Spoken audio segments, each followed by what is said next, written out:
Avis à tous les gourmands. Voici la recette de la tuile, du macaron, du rocher à la noix de coco. À Grenoble, depuis 1954, la biscuiterie Louva fabrique de père en fils des biscuits artisanaux. Du sucre, de la farine, des œufs et cette potion magique, l'arôme. Notre pâte sablée, elle est parfumée avec un arôme vanille. Aucune pâte n'y échappe, l'arôme est partout. Ici, on a un palais avec des pépites de chocolat à l'intérieur. C'est pareil, on met un arôme orange, puisqu'on a remarqué que l'arôme orange avec les pépites de chocolat, c'était un mariage qui allait bien ensemble. Donc en fin de compte, il y a des arômes partout.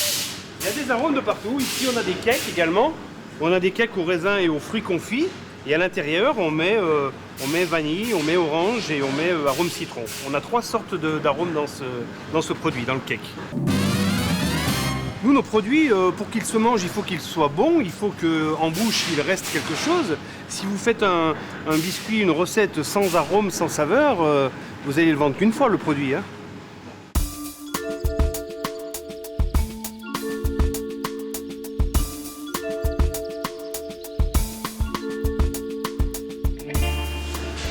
Au paradis des biscuits, les arômes sont rois. Aussi extraordinaire que ça puisse paraître, on rajoute de l'arôme de fraise dans cette confiture 100% fruits. Les fraises qu'on va trouver au mois d'avril jusqu'au mois d'octobre ont du goût, ont pris le soleil. Et à partir du mois d'octobre, le soleil, on en voit de moins en moins et les fraises généralement viennent d'Espagne ou sont en serre. Et le fait de mettre un arôme dedans, on a une stabilité au niveau du produit.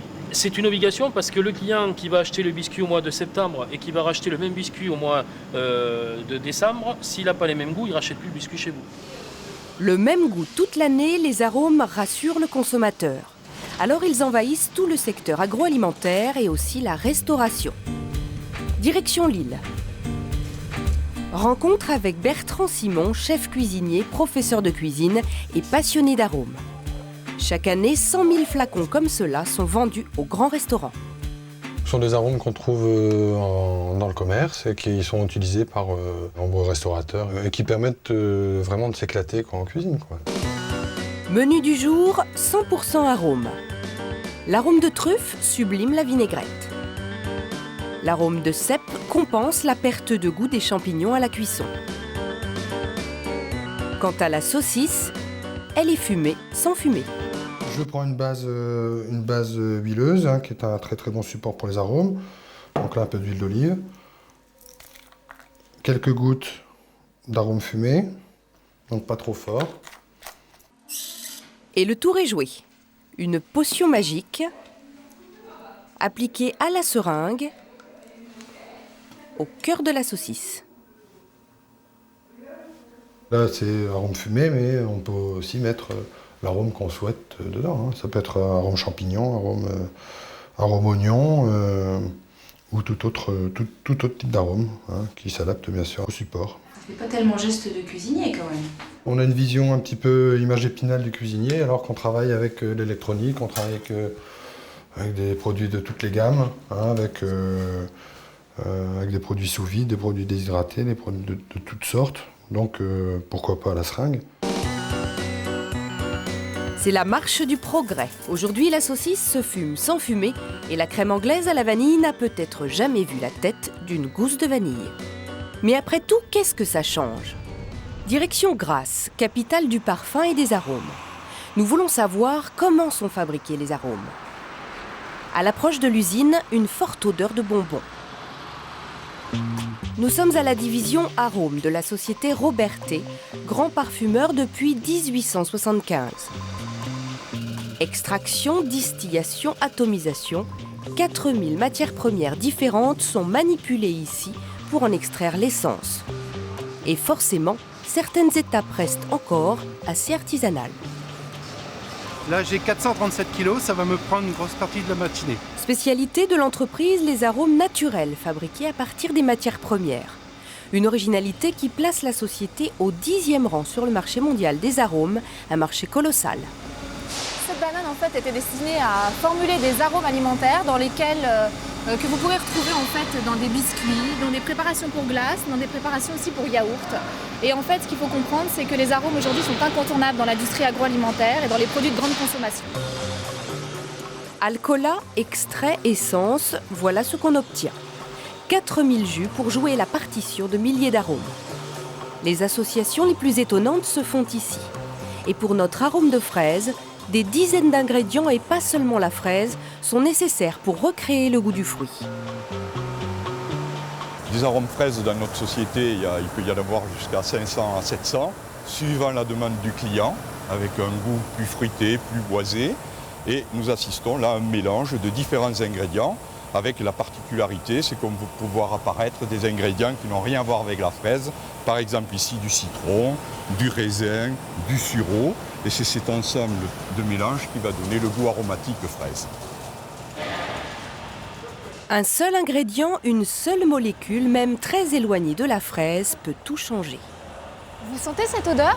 Une odeur de fromage. En fait, c'est un composé naturel qui rentre dans la composition d'un arôme fraise et qui lui procure vraiment de la naturalité et de la fraîcheur. Donc c'est une molécule qui, à la base, ne sent pas bon, mais qui renforce énormément la fraîcheur d'un produit fraise. Une association étonnante qui a nécessité des années de travail. Alors pour garder le secret, personne ici ne possède la recette entière d'un arôme de fraise. Pour éviter l'espionnage industriel, nous avons scindé la formule en deux. La partie que nous avons préparée tout à l'heure est une formule qui va rentrer dans cette formule, qui est la base. Cette base va servir de cœur aromatique, mais également nous permet d'éviter que la formule soit diffusée dans tous les ateliers et on conserve ainsi la confidentialité totale des années de recherche pour un arôme. Autrement dit, il y a la recette et dans la recette, une formule secrète réalisée à part qui fera la différence. La recherche des formules, c'est le métier des aromaticiens. Des professionnels du parfum formés comme des nez, mais devenus des bouches pour les besoins de l'industrie agroalimentaire. C'est un client allemand qui te réclame en fait un arôme pêche qui doit rentrer dans cette base. Donc c'est un yaourt sans matière grasse, édulcoré. Donc tu vois un peu au niveau de la formulation ce que tu peux faire. Première étape, tester le goût de ce produit allégé. Bien, nous avons affaire à une base laitière allemande qui est sans sucre ajouté et qui fait ressortir les défauts de la base, à savoir une certaine amertume due au sucre de synthèse et également parce que le milieu est allégé et il y a très peu de matière grasse. Autrement dit, il a mauvais goût, c'est ça? Il a mauvais goût. Et notre métier, c'est de cacher les mauvais goûts. Donc je vais utiliser, par exemple, le 6,3-hexénol. C'est une molécule qui a l'odeur du gazon écrasé ou coupé.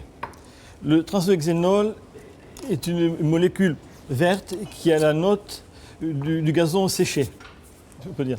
L'alcool isoamylique est une note qui est boisée. Cette fois-ci, l'aromaticien utilise des arômes de synthèse, une recomposition chimique de molécules sans passer par la matière première. La société n'en fabrique pas, mais elle est bien obligée de travailler avec. La différence entre un arôme de synthèse et un arôme naturel, c'est souvent une question économique. Quand l'industriel va vous demander, par exemple, pour prendre l'exemple d'un arôme fraise, si on a un coût d'aromatisation qui est très très bas, on va forcément se diriger vers un arôme de synthèse, donc qui est issu de la chimie. Et ça, le consommateur le saura-t-il? Saura-t-il que pour lui vendre moins cher son yaourt à la fraise, l'industriel a utilisé des arômes de synthèse plutôt que des arômes naturels? Veiller à ce que cette information arrive jusqu'au consommateur, c'est la mission de la Brigade des arômes. Direction Marseille. L'opération commence au supermarché. L'inspectrice de la Direction générale de la consommation, de la concurrence et de la répression des fraudes, Virginie Léonard, procède toujours de la même manière. Elle repère d'éventuelles étiquettes frauduleuses qui pourraient laisser penser que le produit contient des arômes naturels, alors qu'il renferme peut-être en réalité des arômes artificiels. Lorsque le fabricant appose sur son étiquetage une fleur de vanille ainsi qu'une gousse de vanille, ce qui normalement l'oblige à mettre un arôme naturel de vanille dans ce produit et non pas un arôme artificiel. C'est une obligation réglementaire. Et il arrive que ça ne soit pas le cas? Ah mais oui, bien sûr, on est là pour veiller justement à ce que cette obligation réglementaire soit respectée. 1000 prélèvements comme celui-ci ont lieu chaque année dans les supermarchés. Le directeur ne bronche pas. Donc le prélèvement va être fait en 3 exemplaires. Un qui va être acheminé au laboratoire pour l'analyse, un que vous allez conserver si vous êtes d'accord, et un que je vais ramener à la direction départementale. Donc ces deux derniers sont destinés à une analyse contradictoire dans le cas où l'analyse revient non conforme et que vous demandez une expertise contradictoire. La loi est claire, le distributeur est responsable de ce qu'il vend. Si l'analyse révèle une fraude, il risque une amende de 37 500 € et 2 ans de prison. Deuxième étape, le laboratoire. C'est l'heure de vérité pour notre compote à la vanille. Objectif de Frédéric Saltron, directeur de laboratoire, et Karine Langella, technicienne, démasquer les tricheurs qui font passer leur arôme de synthèse pour de l'arôme naturel. On va s'attacher à retirer un composé caractéristique de l'arôme naturel vanille qui est la vanilline et on va regarder si elle a bien été faite par Dame Nature via la photosynthèse dans une gousse de vanille ou si au contraire elle a été faite par synthèse. Grande est la tentation pour l'industriel de remplacer l'une par l'autre. La vanille naturelle est 1000 fois plus chère que la vanille de synthèse. Quelques heures plus tard, après plusieurs manipulations chimiques, le résultat tombe. On va regarder la valeur. Donc on voit ici, on sait que c'est la vanilline à cet endroit. On voit ici qu'elle fait moins 20,5. C'est typiquement une vanilline de vanille. Si on avait eu une vanilline de synthèse, on aurait eu entre moins 28 et moins 30. Cette fois-ci, l'étiquette était bonne, comme dans 9 cas sur 10. Mais la liste des fraudeurs existe, publiée il y a quelques semaines par le magazine Que Choisir. Une enquête de grande ampleur menée avec le laboratoire de Marseille, justement sur la vanille, l'arôme numéro 1 utilisé dans l'agroalimentaire. La journaliste Florence Imbert présente les bons et les mauvais élèves. Là, c'est les bons, c'est-à-dire qu'ils indiquent sur l'étiquetage qu'ils utilisent de la vraie vanille naturelle et effectivement, d'après nos analyses, c'est le cas. Alors là, de ce côté-là, par contre, les résultats sont moins bons. Là, il y a un peu de cuisine, de mélange d'arômes. On mélange l'arôme naturel, on rajoute un peu d'arôme chimique et voilà, le tour est joué. Là, par exemple, là, c'est vraiment un cas typique de la petite cuisine des fabricants. C'est-à-dire qu'on met un petit peu d'arôme naturel de vanille, à dose très homéopathique, et ensuite on rajoute de l'arôme chimique qui va donner le vrai parfum. L'arôme naturel permet aux fabricants de mettre une belle photo de vanille, mais en réalité le consommateur mangera de l'arôme de synthèse. L'entourloupe classique du yaourt à la vanille. Et ça n'est pas tout. Jusqu'au bout, le consommateur va être induit en erreur. Parce que j'ouvre le pot et je vois des petits points noirs.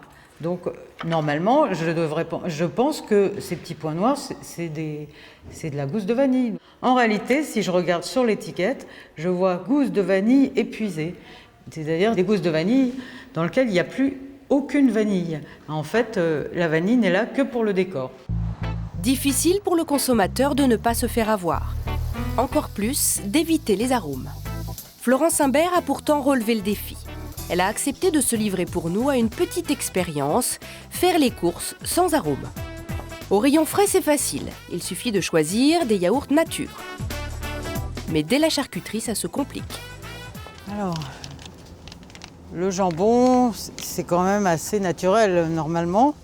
Ah oui, curieusement, dans ce jambon, on trouve des arômes.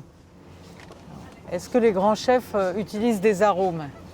On va vérifier avec Joël Robuchon et ce gratin de crabe au penne rigate. Il faut chercher, mais ça arrive toujours en fin d'ingrédient. Arômes, poisson, crustacés, céleri. Sans doute que le crabe, à 15%, c'était un peu faible pour parfumer le gratin. Alors, qu'est-ce qu'on mange ? On prend un poulet, tout bête. Pas d'arôme ? Il n'y a pas d'arôme là-dedans. Non, non. Non. Le secret des courses sans arôme, les produits non transformés. Direction le rayon fruits et légumes, frais de préférence, et pourquoi pas en conserve. Les petits pois, c'est quand même très basique. Hein. Alors, ça serait quand même étonnant. Eh bien oui. Pourtant, même dans les petits pois, on va retrouver des arômes. Ils sont partout, mais c'est un sujet tabou. Danone, Nestlé, Unilever, Herta, Marie, Fleury Michon, tous les gros industriels ont refusé de parler de leurs arômes. Reste à savoir pourquoi. Les industriels ne mettent pas du tout les arômes en avant parce qu'on est en plein retour au naturel. Et donc, quand on fait ses courses, il faut vraiment lire la liste des ingrédients pour les découvrir tout en fin de liste. Résultat, 1 heure à lire les étiquettes et un repas plutôt frugal. C'est vraiment le parcours du combattant. En France, au moins 1/3 des aliments sont aromatisés. Aucun scandale sanitaire lié aux arômes, mais des questions aujourd'hui en suspens. Direction Nancy, hôpital central. Ici, on commence tout juste à entrevoir les problèmes que posent les arômes. Ce service d'allergologie est spécialisé dans les allergies alimentaires. Et ce matin, Alex, 2 ans, va subir de nouveaux tests cutanés pour faire le point sur ses allergies. Il avait 2 mois et demi quand il a développé les premiers symptômes de sa maladie. Il avait le visage pratiquement en sang, qui purulait. Et on m'a dit que c'était de l'eczéma, donc il y a eu différentes crèmes. Et puis en fait, ça s'est révélé être des allergies alimentaires, tout simplement. Le professeur Monneray-Vautrin se demande si Alex ne serait pas allergique aux arômes. Les tests confirment qu'il est toujours allergique au lait, à l'œuf, au gluten et à la farine de blé. Alors pourquoi fait-il encore des crises d'eczéma? Il y a forcément autre chose. Les arômes, c'est tout de même un problème rare. Mais enfin, quand on a un eczéma qui traîne comme ça depuis 2 ans et que déjà les premiers tests montrent 4 sensibilisations alimentaires, on sait que c'est un très gros terrain allergique. Et on se demande s'il n'y aurait pas quelque chose d'autre. Vous voyez, c'est en 2e position, en 2e étape. C'est pas quelque chose qu'on aurait fait tout de suite. Mais maintenant, il faut le faire. Problème, il n'existe pas de test cutané comme cela pour les arômes, à part la vanille. Il va donc falloir faire une enquête, garder toutes les étiquettes des aliments qu'Alex consomme pour les analyser. Exemple avec cette enquête d'un autre enfant. Voilà, c'est marqué arôme, on ne sait pas ce que c'est. C'est tout le problème. Donc si vraiment cet enfant mangeait tous les jours ce produit, on remonterait sur l'industrie pour avoir la composition exacte de l'arôme. Depuis fin 2005, une nouvelle réglementation devrait permettre de gagner du temps. Les industriels sont tenus de mentionner les ingrédients allergisants dans la composition de leurs arômes. Mais c'est surtout le défilé des nourrissons dans son service qui préoccupe le professeur Monneray-Vautrin. Il conviendrait que les industriels ne fassent pas trop d'aliments pour jeunes bébés en dessous de 1 an, trop facilement aromatisés. Je pense que c'est tout de même une période de la vie où les arômes pourraient jouer un rôle plus important que celui qu'on connaît. En cause, ces aliments pour bébés aromatisés à la vanille. En réalité, pour la majorité d'entre eux, l'arôme sert à masquer le mauvais goût du fer, rajouté en complément alimentaire. Bienvenue petit bébé dans le monde merveilleux des arômes. Direction Dijon. Au centre du goût, on se préoccupe aussi des habitudes alimentaires des plus petits. Car si les arômes commencent à poser des problèmes de santé, ils risquent aussi de modifier le goût des générations futures. Marin a 8 mois et il ne se doute pas qu'il est au cœur d'un dispositif d'observation sophistiqué. Au fond du biberon, un tampon imprégné d'une odeur agréable. Difficile à cet âge d'analyser les réactions de Marin, l'expérience est donc filmée pour être décortiquée par un logiciel d'analyse comportementale. Et tu en fais ce que tu veux. Cette fois-ci, c'est une odeur désagréable. Jusqu'à ses 2 ans, le petit Marin fera plusieurs tests et on comparera ses réactions avec celles d'autres petits volontaires. Objectif, observer la formation du goût des bébés. De temps en temps. Oui. Et parfois, le message est assez clair. Cette étude prendra des années. Les chercheurs comme Vincent Boggio commencent tout juste à s'intéresser à l'influence des arômes sur la formation du goût. Un travail publié par des Allemands a montré que les adultes gardaient un petit peu le souvenir de la vanillation des produits, des laits qu'ils avaient consommés quand ils étaient nourrissons. Les adultes qui ont été nourris autrefois avec un lait aromatisé à la vanille préfèrent le ketchup qui contient cet arôme. Voilà comment l'arôme vanille fait vendre du ketchup. Alors y aurait-il accoutumance, voire dépendance aux arômes? Sommes-nous victimes d'une manipulation du goût, à notre insu, dès notre plus jeune âge? Direction Nantes. École primaire de la Rue Noire. Retour en classe après le déjeuner pour ces élèves de CPCE1. Ils ne le savent pas encore, mais ils sont déjà accros à l'arôme de fraise. Pour ces jeunes enfants, cet après-midi, cours d'éducation au goût. On prend le premier gobelet et... Marie-Claire Tarot, ingénieure agronome, a imaginé toute une série d'activités d'éveil autour du goût. Vous observez qu'il se passe des choses dans votre bouche. Cette expérience veut faire réfléchir les enfants sur les arômes. Autre verre et correction. Alors, qu'est-ce qu'il y avait? La fraise. Alors, la fraise, elle était dans quel gobelet? Le premier. Dans ce premier gobelet, il y avait une boisson aromatisée à la fraise. Ils ont pris de l'eau, comme ça, et ils ont mis des petites gouttes d'un liquide qui est allé dans l'eau et qui a parfumé l'eau. Mais ça veut dire qu'ils n'ont pas mis de la vraie fraise. Quelque part, eh bien, ils nous ont trompés. Et l'autre verre, alors? Qu'est-ce que tu as trouvé? Que c'était sucré. C'était sucré? Je trouvais que ça avait un goût de caramel un peu. Dedans, il y avait du vrai sirop de fraise. Surprise, les enfants ne l'avaient pas reconnu. Pour eux, le goût de la fraise, c'est le goût du sirop industriel. C'est pas le goût du sirop artisanal fait avec des fraises, du sucre qui a peut-être un peu chauffé, caramélisé. Le goût de la fraise, c'est le sirop industriel. Pour ces enfants, le mal est déjà fait. L'arôme de fraise a visiblement déjà modifié leur goût. Quelqu'un qui s'habitue sur un produit et puis sur plein d'autres produits à des saveurs qui sont complètement artificielles, mais c'est quelqu'un qui, si un jour on lui propose, je dirais, une vraie fraise, si un jour on lui propose un vrai abricot, il va trouver ce goût fade, ce goût quelconque, parce qu'il ne sera pas assez pétant, je dirais, assez concentré pour réveiller ses papilles gustatives et son odorat. Et donc, quelque part, il y a une grande déception au niveau du plaisir sensoriel. Pour Marie-Claire Tarot, il y a urgence à réapprendre aux enfants le vrai goût de la fraise pour lutter contre l'uniformisation du goût. C'est ce que dénonce Alain Rémézy, nutritionniste à l'INRA de Clermont-Ferrand. Nous l'avons retrouvé au marché où il prépare ses repas, histoire d'échapper aux arômes. Le danger de l'addition d'arômes, c'est de fidéliser les consommateurs à consommer toujours les mêmes aliments. L'exemple du chat est tout à fait caricatural.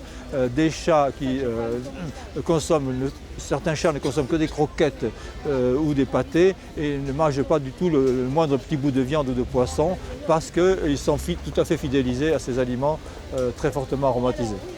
Aujourd'hui les chats et demain les humains. Pour le nutritionniste, les arômes sont un des piliers de la malbouffe, une menace sournoise. Tout le monde est sensible aux problèmes de la vache folle, aux problèmes de la grippe aviaire, enfin tous les problèmes sécuritaires, c'est très facile de se sensibiliser pour. Mais se mobiliser pour dire voilà, l'alimentation ne contient pas réellement les éléments, les vitamines et minéraux, les éléments nutritifs qu'elle devrait contenir, c'est déjà beaucoup plus difficile à faire passer. Manger des aliments frais, riches en nutriments, plutôt que des produits transformés, aromatisés, certains pensent qu'on peut bien se nourrir aussi avec les arômes. Retour à Paris. En matière d'arômes, vous n'avez encore rien vu. Quelque part au fond d'une cour, un cabinet de tendance spécialisé dans les produits alimentaires de demain. Ici, c'est la cuisine où on fabrique tous les prototypes pour les grands groupes avec lesquels on travaille. Et ici, grâce aux arômes, ce sont les produits qu'on développe et qui seront sur les linéaires de demain.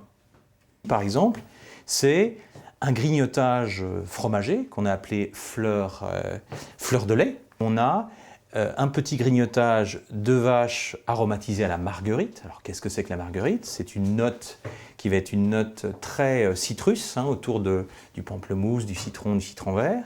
On va avoir ici un autre petit grignotage fromage à partir du lait de chèvre sur une note sauge. Donc là, on va être plutôt dans une tonalité fruits des bois, toujours grâce aux arômes.